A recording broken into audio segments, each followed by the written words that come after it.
Near mint condition, the home of collected editions. That cover's so awesome. Absolute format is the best way to own this store. Time to empty those wallets and fill those shelves.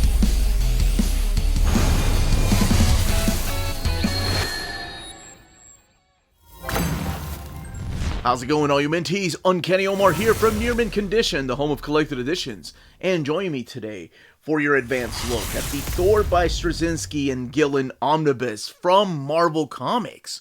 So, let's go ahead and get started.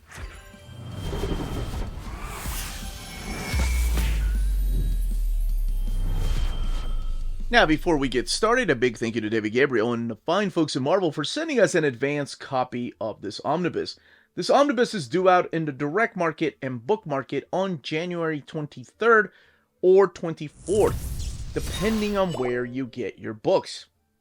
And speaking of direct market, book market, what we're looking at here is the direct market cover. On the left-hand side is your standard edition cover. Both covers supplied by Olivier Coipel.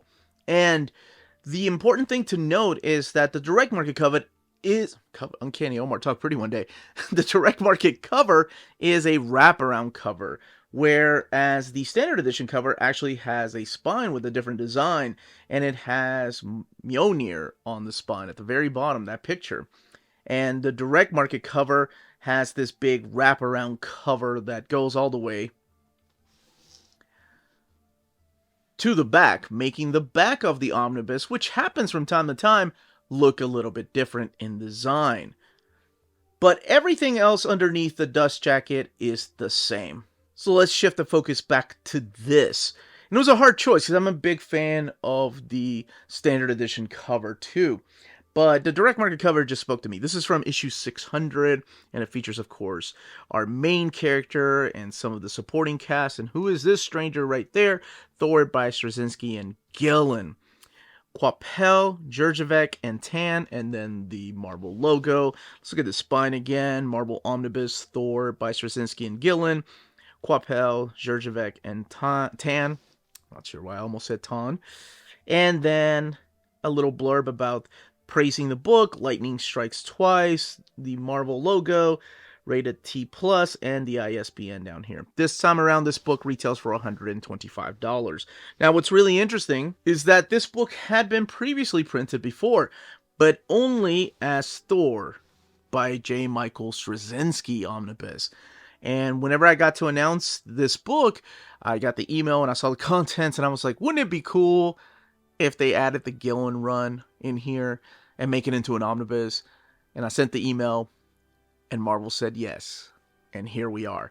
So I'm sorry if you're a fan of just this, and you didn't want all of it, you just wanted this, you can blame me. But now, hey, you can also go and find used copies of this omnibus, which is great. Like, you can find this a lot cheaper than what it used to be. But this one is significantly bigger, of course. And on top of what I announced, they added things, which we'll talk about here in a little bit. I'm not sure why I'm doing this, but just in case you are curious about just getting the JMS stuff, and I understand if you're not a fan of Gillen, you just want this. This one here originally retailed for $75, I want to say. No, it was $64.99. But it collected just the JMS stuff. Now, underneath the dust jacket is an image of Thor. Whereas this one has that old school, like the same thing that you find in the Marvel Masterworks. A little classy. Whereas this one here has this wraparound image of Thor and a bunch of lightning behind him.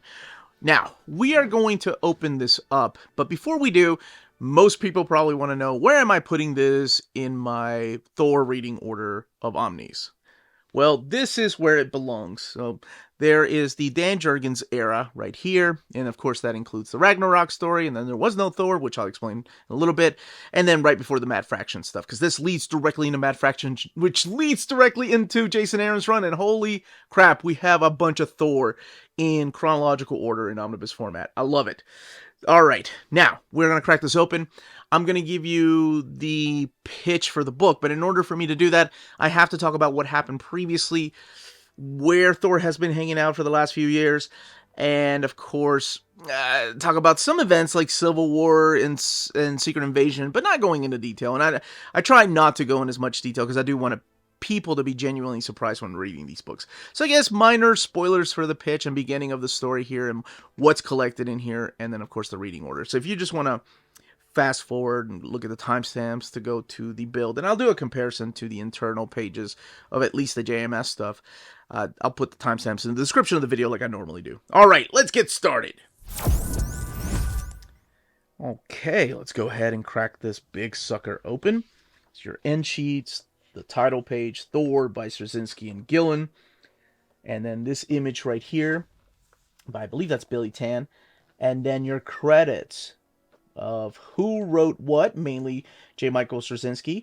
But I do love the fact that there is stuff in here that was not by Gillen or Straczynski. So you have the Peter Milligan stories from the Annual and the Cabal right there. And of course, Siege. And Siege wasn't, when I announced the book, Siege was not collected in there. Neither was Another Story. So let's talk about that. What is collected in this book? So collected in this book is Fantastic Four 536 to 537. That's what it leads off with. Thor 1 through 12. Now that's when the series was relaunched in 2007. And then when it got renumbered again to the classic numbers 600 to 614, Annual number 1. That was from the 2007, of course, so it's a new number 1. And then Thor Giant Size Finale. Siege 1 through 4 has been added in here, as well as the Director's Cut, Siege Loki, New Mutants 11, the 2009 series, Secret Invasion Aftermath, Beta Ray Bill, The Green of Eden, and Beta Ray Bill, God Hunter 1 through 3 was also added in here, making those hard-to-find trade paperbacks of Beta Ray Bill awesome. I love when they do that. And then material from the Dark Reign, the Cabal one-shot. The book has 1,144 pages. Okay. So what's happened previously? Let's talk about that first. Now, previously we had Dan Jurgens' run, and then you had Michael Avon Oeming's run on Thor. Thor came back from the Heroes Reborn universe, and Dan Jurgens gave him a new identity, and pretty much in Ragnarok, the end of that was tied into Avengers Disassembled. And Thor was gone. There was no Thor comics at Marvel for about 3.5, almost 4 years. And then they kind of were going to bring him back. This is a little bit behind the scenes with Civil War. I don't know if people knew this or not. That character of Clor, as we called him, and then I think eventually people called him Ragnarok. He was part of the whole Lightning Project. He was supposed to be Thor. But the way he was written, some of the editors weren't happy with, so they were like, okay, we'll just make him a clone of Thor. He's a character that killed somebody, and then, of course, it's written into the story that they cloned Thor. Okay, so that comes into play. That's why I'm mentioning that. Then we had a couple of more years of no Thor. And then when Marvel decided to bring Thor back, this is really interesting. They approached Neil Gaiman. And some of the stories in here, or the early stories, some of the ideas actually came from Neil Gaiman. But Neil Gaiman said, no, thank you. Then they approached JMS. And this is when it gets really interesting. JMS said, no thanks. When they approached JMS and he said, no thank you, they went over to Mark Miller. Mark Miller turned it down. I think eventually they were going to give it to Brian Michael Bendis. And then JMS said, you know what, I'll take it. So I find that really interesting that they went through all these people, starting with Neil Gaiman. And Neil Gaiman had the whole idea about the gods, which I'll talk about here in a second. So Marvel relaunched this series. There was also the Secret Invasion, which showed the return of Thor, reuniting with his teammates. But that's not collected in here. What's collected in here is his rebirth. So why are we kicking it off with Fantastic Four 536? Well, that's because JMS was writing Fantastic Four at the time, and he wanted to tie in a couple of things. Number one is the character of Doom. At the end of Mark Waid's run, Doom was hanging out elsewhere. Let's just say that. And in order to bring him back, he uses the hammer. He uses Mjolnir to bring him back. By the way, I love the twist in this cover, how it's actually upside down. And if you know, you know. That Doom might be able to hold the hammer. This hammer brings him back. Now, the hammer is left somewhere. It's left in Oklahoma, in this small little town called Broxton.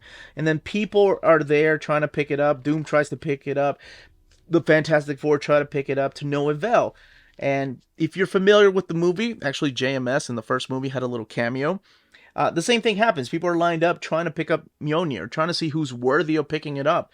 And this stranger comes from out of town, beats a couple of guys up that are picking on him, and picks up the hammer. Lightning strikes, and it to be continues somewhere else. And that's where Thor #1 launches. Now, in Ragnarok, without going too much into spoilers, the Michael Omen story, because Ragnarok has been done a few times before, Asgard disappeared. Thor and the Asgardians are dead. You can find out how by reading those stories. It's in the second omnibus of Dan Jurgens' run. And in here, what JMS decides to do is say, okay, Thor wasn't really dead. What he was doing is actually doing something similar to the Odin sleep. He's gone to sleep for a little while, and now it's time to wake up. When the gods, Asgard and Thor Odin disappeared, at the end of Ragnarok, someone woke up. And that someone is Donald Blake. Now, if you're familiar with the whole story of Thor and Donald Blake, it gets a little bit confusing, right? It starts off with Donald Blake strikes a rock, becomes Thor, and they're two different entities. Donald Blake is just this guy living on Earth that turns into this god. And then there was a little bit of a retcon later on. I think it was, what was issue 100 and... anyway, that doesn't matter. Long story short, at one time Donald Blake was made up by Odin as a punishment to Thor. So by the time you got to about Walter Simonson's run on Thor, they kind of did away with the whole Donald Blake persona, that he no longer has this human entity that he turns into. And what JMS does is kind of bring him back, but a little bit different. And there are a couple of changes here that a lot of people, I know a lot of my friends that were reading comics appreciated. One of the changes that they made is when Thor speaks, he doesn't have that Shakespearean speech that we were used to, especially in the Silver Age, which my daughters got accustomed to when reading those Silver Age stories. He speaks more with a modern tongue, with a little bit of like that Shakespearean flair, but enough to understand. I remember that was a huge turnoff for a lot of my friends, why they didn't keep up with Thor. So when they read this, they were like, holy crap, this stuff is actually making sense. He speaks like a god, yet I can understand him. And I think that was the appeal that went with this book for a lot of people. The other thing he changed is this time around, instead of changing places, Thor and Donald Blake, and you'll find out a little bit more about that through here, share a mind space. Like they're sharing a space together. So Thor was asleep, Donald Blake woke up, picks up Mjolnir, and so awakens Thor. And he gives Thor an option. He's like, look, Ragnarok is over. Our world is falling apart. He means Earth, Midgard. The gods are missing. We need your help. You can stay asleep, or you can fight off these monsters internally, like mentally, and you can come back and wake Thor up. So Thor decides to fight these monsters, picks up Mjolnir, and gets a new badass outfit. I love this outfit. Nothing wrong with the big buttons, because they're still part of the outfit, but there's just something about the chain mail that's on his arms. I don't know. I really like this. I know a lot of purists, especially my buddy Dave, who's gone now, was so mad at the change in Thor's outfit, but I dug it. I thought it was great. It made sense. It's modernizing the character with speech. It's modernizing his origin a little bit. And we're also modernizing the costume. So all of this taking place in this small little town, Broxton, Donald Blake decides, I'm just going to stick around here. I'm going to become this little town's doctor. So he becomes an important person in this town and is able to change to Thor at any time by striking the staff. Kind of like the old school days. This character right here, who owns this little diner, his name is Bill. He becomes an important character through here, because he actually ends up falling in love with an Asgardian lady, Kelda. Now, if you're asking, wait a second, okay, if Thor's back, Asgard's missing Sword of Gods, what happens? Well, the first story arc is kind of a slow burn. The first 6 issues is about restoring Asgard. So Thor, with his newfound power, is able to resurrect Asgard, but the Asgardians are missing. So what he does is he takes a journey. By the time we get to issue number 3, he goes to New Orleans after a huge hurricane, pretty much the Katrina. He sees somebody volunteering at a shelter. He has a fight with Iron Man. This is a really cool moment. And I swear, I'm not going to go through each issue. I'm just kind of giving you the pitch of what's going on here. This moment is Remember when I said Civil War was important because there was a whole clone of Thor running around and it killed somebody? Well, this is the confrontation. You know, Iron Man's just giving a whole spiel. Look, you can't bring Asgard back to a little place in Oklahoma. You know, we got to work this out. And he is just talking and talking. Thor's not saying anything. And then Thor just snaps. He's like, is this what you consider friendship? You cloned me, and that clone killed somebody. That is not being a friend. So he feels betrayed. And keep in mind, he's just freshly woken up from his Odin sleep. So he starts just fighting it out with Iron Man. And as you find out, the guy that helped people and sheltered people after the hurricane, he was also human and is hiding a god inside of him. And that god is Heimdall. So Heimdall wakes up first. Now, oh my gosh, just so many iconic freaking pictures here from Olivier Coipel. The guy is a freaking amazing artist. So slowly and surely, like he goes to Africa and ends up waking up the Warriors 3. So you have the return of Fandral, Volstagg, and Hogun. And then he just gives Heimdall the, hey, go ahead and start waking everybody up. Now people come back. And the Destroyer has ties to where some of the gods are. You can find out for yourself by reading the book. You can find out exactly how Loki comes back, because he does come back. But he comes back a little bit different. This time around, he comes back as a woman. And he's been reborn as a woman. And man, he owns it. And I can't be the only one that's checking out Lady Loki. Just saying. Like, my lady's drawn a little bad. Just like Jessica Rabbit. Anyway, what the hell am I saying? Okay, so back to this. So slowly but surely, the gods are waking up.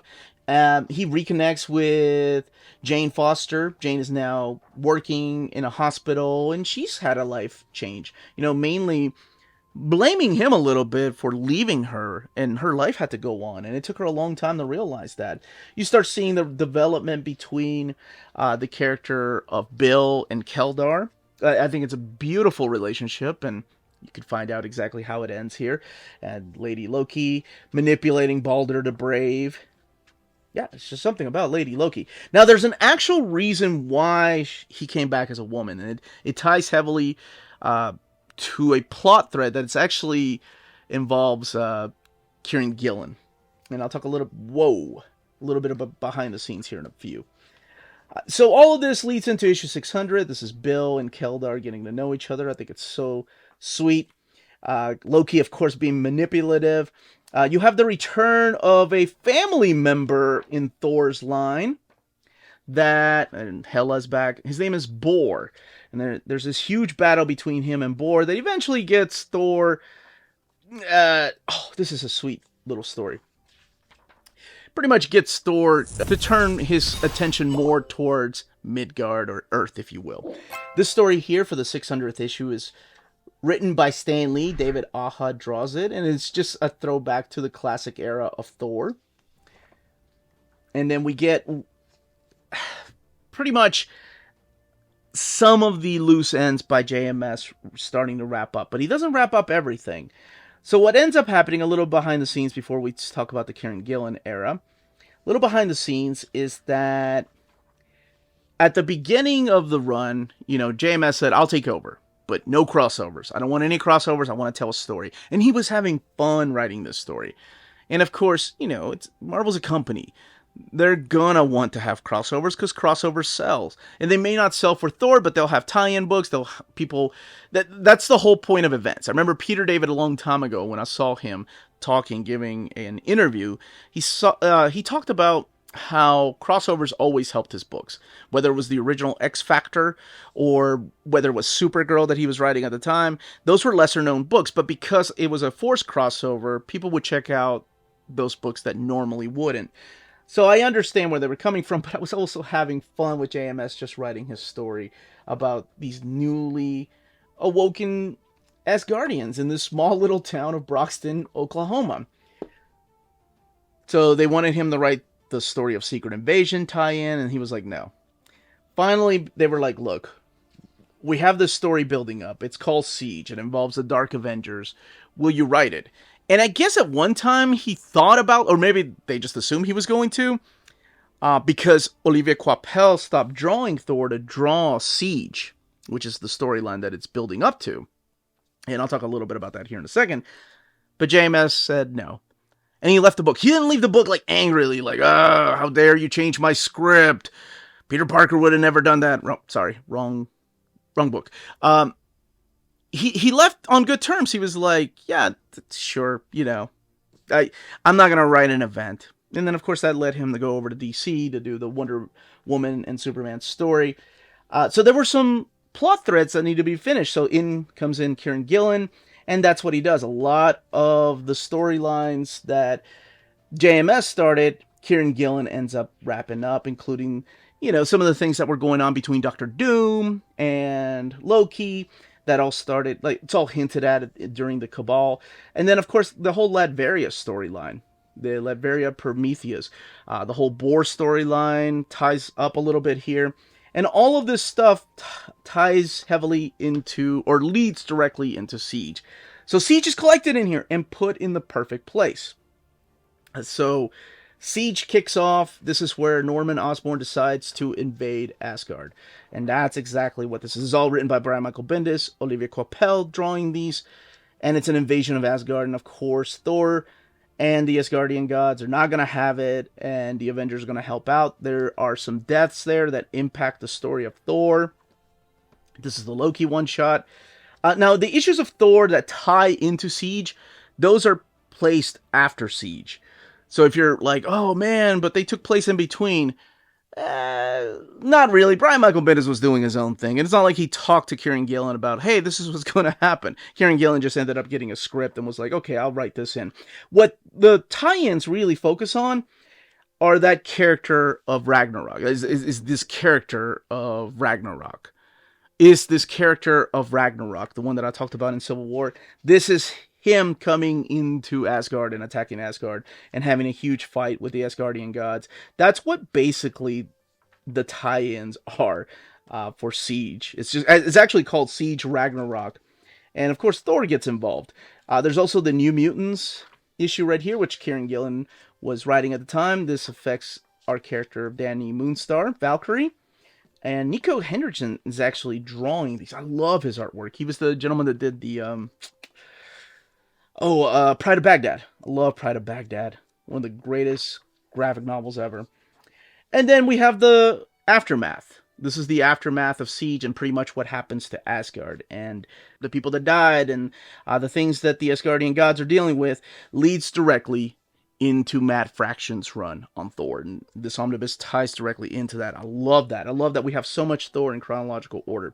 But we're not done yet, because we also have Secret Invasion Aftermath Beta Ray Bill, the one-shot, and the Beta Ray Bill God Hunter. So I'm glad they kept these in here, and I'm glad they kept them in the back. They really don't fit anywhere. Like, even though this takes place during or after Secret Invasion, it's pretty much a revenge story that focuses on the character of Beta Ray Bill going after Galactus for things that were brought to his attention. It's a 3-issue miniseries. It's great, don't get me wrong. And I'm glad it's in here. Otherwise, this would have been just a trade paperback, long forgotten. But it's a good story. But really, does it tie into the JMS Thor or Kieran Gillen Thor? No, not really. But again, happy to have it here. And now let's welcome everybody back that did not want any kind of spoilers to look at the extras and then the build and the quick comparison. So you have variant covers here. Michael Turner. I think that was the variant cover of the first printing of the book, of the omnibus. Olivier Coipel, Ed McGuinness. Variant covers for issue number 1. Jeffrey Scott Campbell, Arthur Adams. Man, that is an awesome picture right there. Oh, it's beautiful. Marko Djurdjevic from Thor 600. Is that an iPod? Thor with an iPod. Okay. Simone Bianchi, David Finch. I think that's an actual painting by Finch. And where is Lady Sif? Well, one way to find out where she is. This cover has a funny story behind it.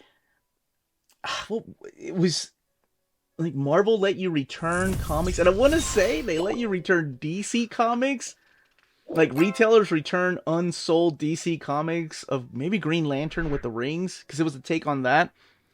And they gave you this, like, cover right here if you return so many DC comics. I want to say that's the story. If any retailer's watching or remembers particularly what happened, please let me know. I just remember it was really tough to find, and it was really expensive. I don't know if it still is or not. The anniversary cover gallery right here of Thor 600. And then the sketchbook. You have Marco Djurjevic and Olivier Coipel. Love the redesign of that outfit. It's so badass. Original art here from Doug Braithwaite. And interviews. Here's one with JMS. And then there's one with Gillen in the back. And then this is the script right here by Brian Michael Bendis. The other, I love this, the checklist of Kieran Gillen Thor, but all of it is included in here. So that's awesome. And then the script of Siege #1 by Brian Michael Bendis from the director's cut, and then the director's cut cover. Your end sheets. Let's take a look at the binding and talk about the build. 1,144 pages. Look at that eye, baby. Now, we've seen bigger, of course, but still a pretty good eye.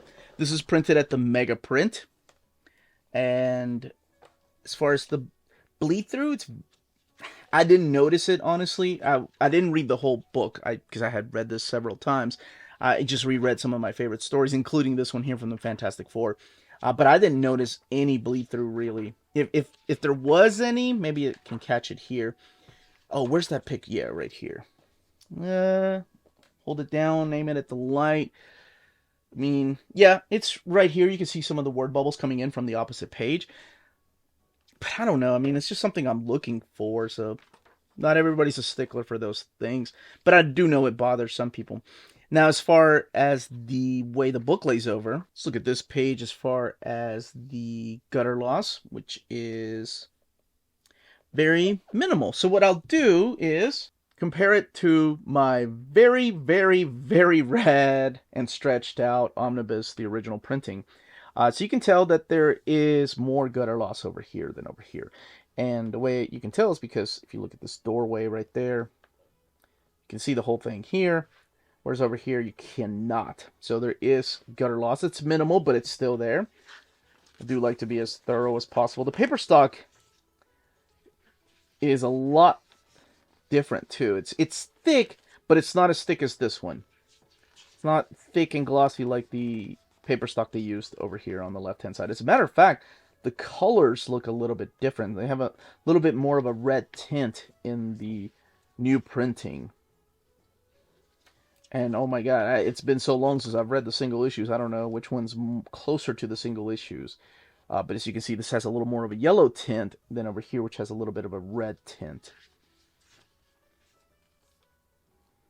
Yeah. But that's about the only difference, you know, the way it lays over, and then of course the color of paper stock being a little thinner than over here, but still thick paper. And of course, a lot bigger than this one. And that's it. That, as they say, is that. If you're interested in purchasing this omnibus, don't forget to check out our sponsors. If you're in Europe and you're interested in buying these books, definitely check out Walt's Comic Shop in Berlin, Germany. They have the cheapest pre-order prices, flat shipping rate of €12 for all EU countries, emails answered within 24 hours, waltscomicshop.com, and you can use the code nearmintcondition at checkout and get free shipping for all EU countries with your first order over €40. That's Walt's Comic Shop, your reliable source for omnis and premium collected editions in Europe. Ding! CheapGraphicNovels.com, your online home for graphic novels and collected editions up to 50% off cover price. They have excellent shipping and prompt and helpful service. Check out their bargain deals for up to 90% off cover price. And don't forget that CGN also takes pre-orders. That way you don't miss out on the hottest releases. And they are currently running a special promotion for you Minties. If you're a first-time customer, after receiving your order confirmation email, reply back to that email and let them know Near Mint Condition sent you their way. They will then apply a free shipping promotional credit to your next order in the US. Cheap Graphic Novels, your source for the hottest books with the kind of deep discount, quality shipping, and customer service that will keep you coming back for more. And that was the content, the page count, and build of this book. Let me know in the comments down below if you plan on picking this up, if you already have the Straczynski Omnibus, and that was good enough for you, or if you've always wanted to read the story in oversized format, and what you think about the story in case you've already read it, and what other Thor Omnis you would love to see. For me, I'd love to see the Tom DeFalco era collected in omnibus format. But if you have any questions, leave them down below. Don't forget to smash that like button, subscribe, and ring that bell for notifications. Everyone stay healthy and safe out there. Much love.